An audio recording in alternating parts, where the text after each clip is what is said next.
គោរពជំរាបសួរពុកម៉ែបងប្អូនទាំងអស់គ្នាវិលមកជួបនឹងខ្ញុំសាជាថ្មីទៀតហើយនឹងខ្ញុំឈ្មោះជាស្រីណាជាកសិករមួយរូបដែលចិញ្ចឹមមាន់នៅភូមិជ្រៃវែងឃុំស្រែរនងស្រុកត្រាំកក់ខេត្តតាកែវហើយសម្រាប់ថ្ងៃនេះដែរនឹងខ្ញុំចង់មកបង្ហាញពុកម៉ែបងប្អូនទាំងអស់គ្នាពីវិធីសាស្ត្រនៃការផ្ដល់ចំណីមាន់ស្រែចង់ដឹងថាវិធីសាស្ត្រនៃការលាយចំណីហ្នឹងមានលក្ខណៈបែបណាទស្សនាវីដេអូរបស់នេះខ្ញុំទាំងអស់គ្នា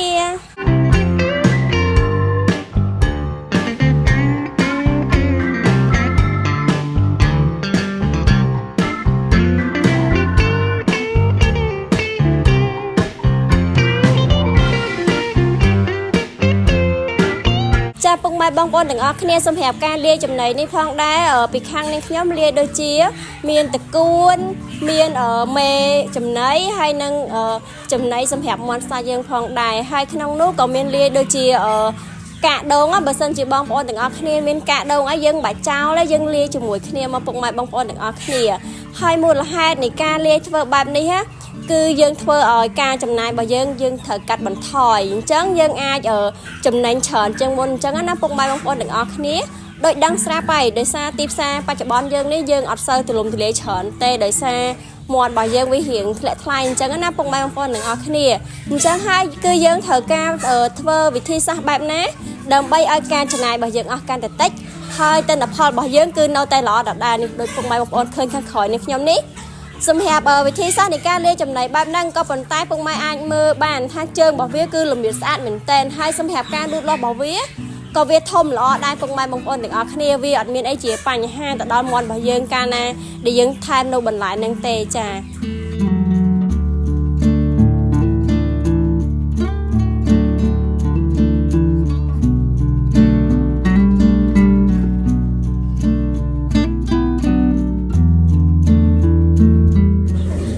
ពុកម៉ែបងប្អូនទាំងអស់គ្នាហើយសម្រាប់ពុកម៉ែបងប្អូនមិនថាអ្នកដែលចិញ្ចឹម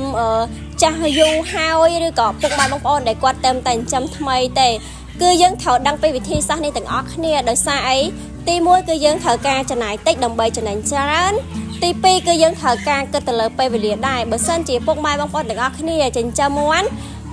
សម្រាប់បងប្អូនមួយចំនួនគាត់ចិញ្ចឹមតែ3ខែកន្លះតែពុកម៉ែបងប្អូនទាំងអស់គ្នាចិញ្ចឹមដល់5 6ខែគិតថាចំណេញអត់គឺអត់ចំណេញទេពុកម៉ែបងប្អូនទាំងអស់គ្នាសំខាន់ឲ្យតែយើងប្រើរយៈពេលកាន់តែយូរនោះការចំណាយរបស់យើងអស់កាន់តែច្រើនអញ្ចឹងយើងអត់មានចំណេញទេដូចដឹងស្រាប់ហើយថាថ្លៃឥឡូវគឺវាបានតិចមែនតើអញ្ចឹងយើងត្រូវតែធ្វើមិនក៏ដោយឲ្យមាន់របស់យើងហ្នឹងវាឆាប់ធំល្អហើយ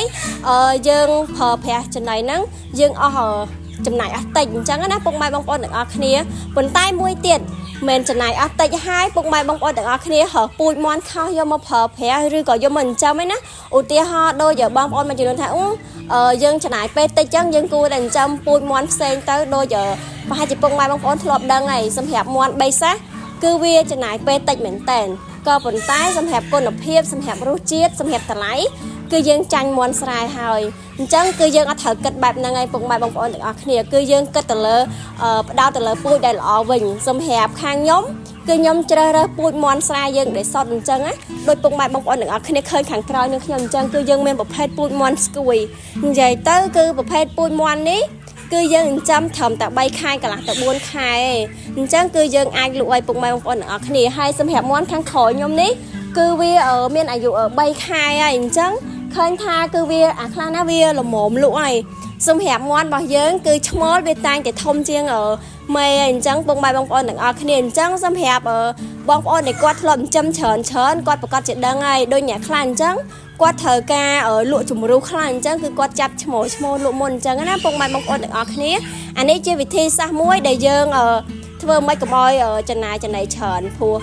ការណាដែលមាន់របស់យើងកាន់តែធំអញ្ចឹងវាស៊ីកាន់តែច្រើនអញ្ចឹងគឺយើងត្រូវការចាប់វាដើម្បីជំរុះលក់បារាអញ្ចឹងណាអាហ្នឹងទី1គឺយើងត្រូវការយកចំណូលហ្នឹងមកទប់ទល់នឹងការចំណាយវិញផងដែរអញ្ចឹងយើងអត់ត្រូវការដកដើមទុនពីយើងចេះតែដកយើងអត់មានចំណូលមកវិញទេចាហ្នឹងជាចំណុចមួយដែរចាអញ្ចឹងខ្ញុំបញ្ជាក់ឡើងវិញបងប្អូនដែលគាត់ចិញ្ចឹមមាន់ចង់ចំណេញគឺយើងត្រូវគិតទី1ទៅលើចំណីទី2ទៅលើពូជយើងត្រូវគ្រប់គ្រងអាពីរហ្នឹងឲ្យបានជាមុនសិនពុកម៉ែបងប្អូនទាំងអស់គ្នាហ្នឹងបានការចិញ្ចឹមរបស់យើងវាបានចំណេញហើយរលូនទៅតាមនឹងដែរចា ។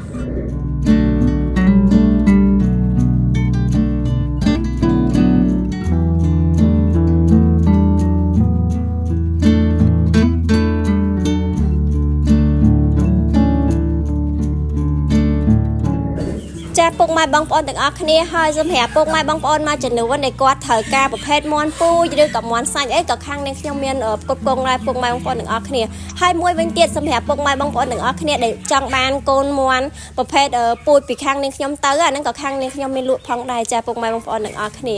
ចាហើយសម្រាប់វីដេអូនេះផងដែរគឺនាងខ្ញុំមានតែប៉ុណ្្នឹងទេសម្រាប់ចែកជូនទៅដល់ពុកម៉ែបងប្អូនទាំងអស់គ្នាបានទស្សនាហើយកុំភ្លេចណាបើសិនជាមានចម្ងល់អីពុកម៉ែបងប្អូនទាំងអស់គ្នាអាចសាកសួរមកខាងនាងខ្ញុំផ្ទាល់បានចាអរគុណជម្រាបលា